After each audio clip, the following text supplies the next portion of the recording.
There are skills your great-grandparents knew that could save your life, and nobody is teaching them anymore. Not in schools, not in books, not even online. These were the kinds of skills that kept entire families alive through wars, famines, brutal winters, and economic collapses.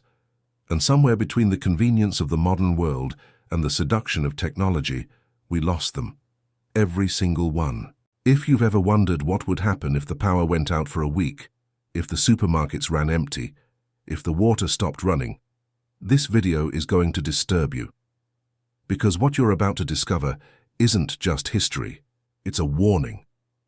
Stay until the end, because skill number 7 changed the way entire communities survived the hardest winters in British history, and almost nobody alive today knows what it is. If you want to be someone who's actually prepared when things go wrong, hit that subscribe button right now. This channel is dedicated to knowledge they don't want you to have anymore. Let's begin. Before gas central heating, before electric stoves, before supermarkets existed on every corner, British families had one non-negotiable skill that defined whether they made it through winter or didn't. They knew how to build and maintain a fire that lasted. Not just starting a fire with a match. Anyone can do that. We're talking about the art of banking a fire. Every evening, families would carefully cover the hot coals with a thick layer of ash, sealing in the heat, preserving the embers. The next morning, they would rake away the ash and find live coals still glowing beneath. No matches needed, no kindling. The fire had never truly died. Some families kept fires alive for years this way, decades even. The fire was sacred. It was life. And when it went out, everyone felt it. Today, barely anyone in the UK could bank a fire properly if their life depended on it. And one day, it might. Let's talk about something that would shock most people standing in a modern kitchen: the ability to preserve food without any refrigeration whatsoever. For centuries, British households relied on a technique called salting, and they were masters of it. Entire legs of pork, sides of beef, and cuts of mutton were submerged in barrels of coarse salt for weeks at a time. The salt drew out moisture, creating an environment where bacteria simply could not survive. Families who did this correctly could keep meat edible for months, sometimes through an entire winter. There was no waste. There was no throwing food away. Every animal that was slaughtered was used in its entirety, and every part that could be preserved was preserved. The pantry wasn't just a convenience, it was a survival system. A well-stocked salting barrel could mean the difference between eating in February and starving. Now here's the part that gets truly unsettling, because salting was only one method. What they did with eggs will make you question everything you thought you knew about food storage. Water glass. It sounds like something from a chemistry textbook, but for generations of British families, it was as common as a bag of flour. Sodium silicate, a thick, viscous liquid, was used to preserve eggs for up to a year. A family would take freshly laid eggs, still unwashed, and submerge them completely in a crock of water glass. The liquid sealed the pores of the shell, preventing air and bacteria from getting inside. Done correctly, those eggs could sit in a cool larder through an entire winter and emerge perfectly edible the following spring. Families with hens knew that spring and summer meant abundance, so they preserved furiously during the productive months to carry themselves through the lean ones. This wasn't just skill. It was strategic thinking at a household level, a kind of domestic logistics that we've completely abandoned. And the tragedy is that the knowledge is so simple, so cheap, so effective, and it's gone. Now we need to talk about water, because this one terrifies people when they actually think about it. Before mains water reached every home, British families had to source, collect, and purify their own. One of the oldest methods used across the British countryside was the boiling and slow sand filtering system. Families would dig shallow wells, collect rainwater in stone cisterns, and filter it through layers of fine sand, gravel, and charcoal. Materials they collected and prepared themselves. The charcoal wasn't purchased. It was made at home through a process called pyrolysis, slow-burning wood inside a sealed clay pot buried in the earth. The result was pure activated charcoal that could strip impurities from water more effectively than many modern filters. People in the 18th and 19th centuries understood this chemistry intuitively, without a single day of formal schooling. And today, most people don't even know where their tap water comes from before it reaches the pipe. Here's where things get genuinely haunting. The skill of reading weather without instruments. Before barometers became common household items, before weather apps existed, British farmers and fishermen read the sky, the wind, the behavior of animals, and the feel of the air with a precision that modern meteorology still struggles to replicate at a local level. A red sky at morning was a sailor's warning, not just a saying but an observation based on how light scatters through moisture-laden air. When cows lay down in fields, rain was coming. When the smell of the earth intensified suddenly, a storm was hours away. These weren't superstitions. They were data points, accumulated over generations, tested against reality every single season. The men and women who couldn't read weather accurately made fatal decisions at sea, planted too late, or left animals out in killing storms. The ones who mastered it kept their families alive. This knowledge took lifetimes to accumulate and decades to pass on, and we discarded it in a single generation. Let's talk about something that sits at the intersection of craft and survival. Knowing how to work with leather, not buying leather goods, making them. British families kept cattle not just for meat and milk, but for hides. And those hides were transformed into boots, belts, harnesses, bags, and patched clothing using a process called vegetable tanning. Oak bark was stripped, ground, and soaked in water to produce tannin-rich liquid. Hides were submerged in successive pits over weeks and months until the leather was firm, supple, and durable. A skilled tanner could produce leather that would last 30 years. The boots made from properly tanned leather weren't just footwear, they were investments. People repaired them, resold them, conditioned them with animal fat. Nothing was thrown away.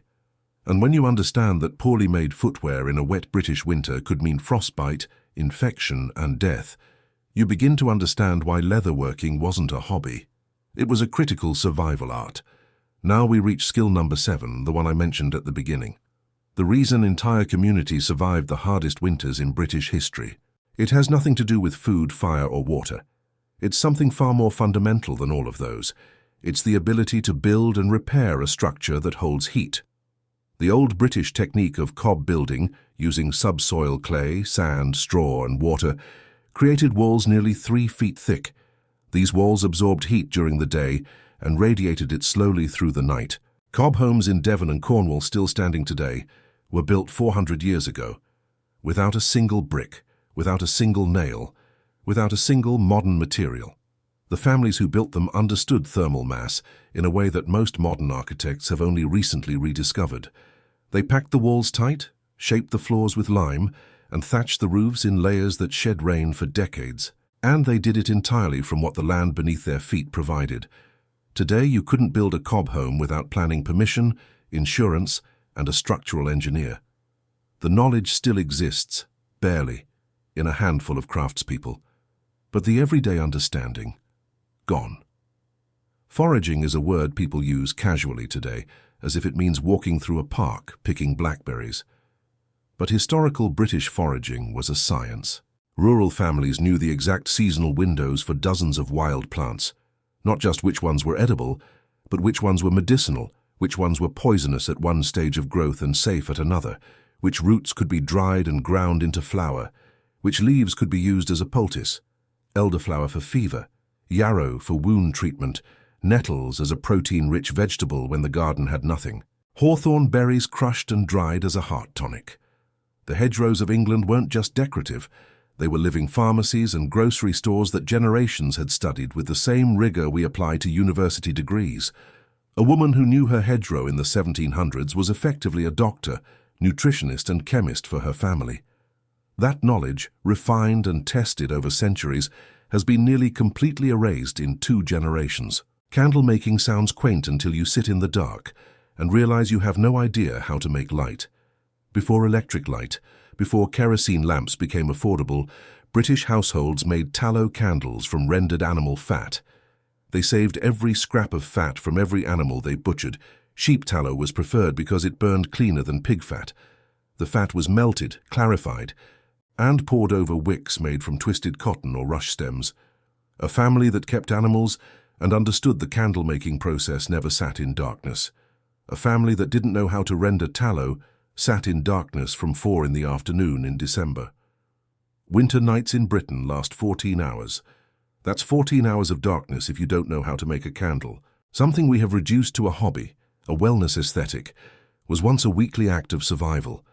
Rope making is perhaps the most underestimated skill on this list, because without rope, almost everything else becomes impossible. You cannot fish effectively. You cannot build securely. You cannot move heavy loads, hang food out of reach of animals, or create the harnesses necessary to work with livestock. British families used plant fibres, primarily straw, nettles and hemp, twisted together using a simple wooden tool called a rope walk. The technique required strength, rhythm, and an understanding of how tension works in twisted fibre. A good rope maker could produce 30 feet of strong rope in under an hour. They made ropes for specific tasks, different twists and thicknesses for different purposes. Today, virtually no one in Britain could make a functional rope from raw plant material in under a day. It seems trivial until you need it and have nothing. Smoke-curing meat is different from salting, and for many British families, it was the method of choice for certain cuts. A simple smokehouse, often just a small stone or timber structure with a hole in the roof, was fed with smouldering green wood, oak, apple, or cherry. The smoke contained phenols and aldehydes that penetrated the meat, inhibiting bacterial growth while adding flavor.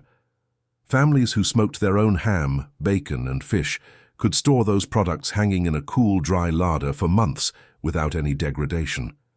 The specific wood mattered, the temperature mattered, the duration mattered. This wasn't guesswork. It was learned knowledge, passed from parent to child, refined over generations.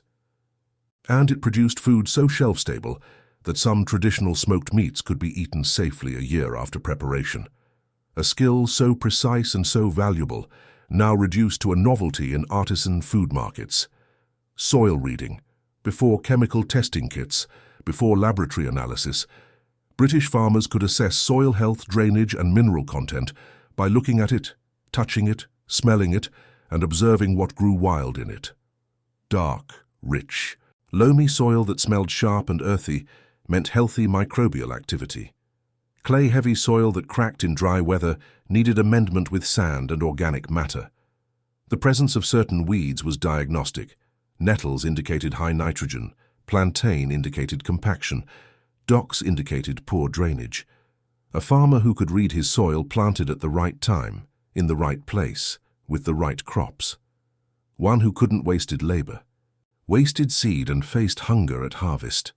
This ecological literacy was the foundation of food security for every family with a plot of land, and it required no money, just observation, memory, and generations of shared knowledge. Animal husbandry at the household level meant knowing how to diagnose and treat illness in your livestock without a veterinarian. Rural British families recognized symptoms, administered herbal treatments, performed basic procedures, lancing abscesses, assisting difficult births, splinting fractures. A family's animals were their bank account. A dead cow was a financial catastrophe. So the knowledge to keep animals alive was preserved fiercely and passed down with extraordinary care. Specific plants were known to treat specific conditions: garlic for respiratory infections, comfrey for bone healing, willow bark tea for fever. These weren't magical beliefs. They were empirically observed treatments, many of which modern pharmacology has since confirmed as genuinely effective. The knowledge was practical, it was urgent, and losing it has made us entirely dependent on systems that could fail. Timber joinery without nails or metal fasteners is a skill so ancient and so precise that modern carpenters still study it in specialist schools. British families who built their own furniture, their own farm buildings, their own tools, used mortise and tenon joints, dovetail joints, and wedge-through joints that held structures together through pure geometry and wood tension. A well-made mortise and tenon joint actually gets tighter as the wood ages and settles. It doesn't rust. It doesn't fail from corrosion. Oak furniture made in the 15th century using these joints is still in use today. The knowledge of how wood moves, how it expands with moisture, contracts in dry heat, how grain direction affects strength, was foundational to building anything that lasted. Today, Flat-pack furniture held together with Allen bolts lasts 5 years. 400-year-old jointed furniture is still standing. The difference is knowledge. Here is the final, most sobering truth of everything we've covered today. Every single skill on this list was not considered impressive or special when it was practiced. It wasn't a hobby, a side hustle, or a lifestyle choice. It was ordinary. It was what everyone knew.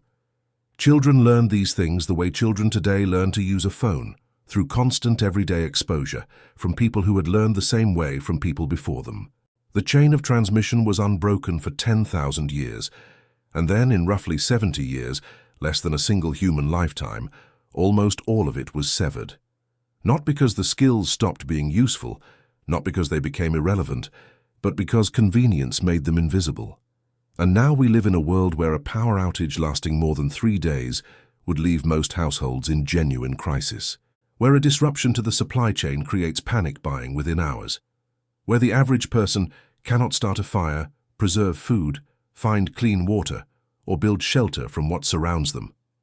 Your great-grandparents would look at this and call it what it is: catastrophic fragility dressed up as progress.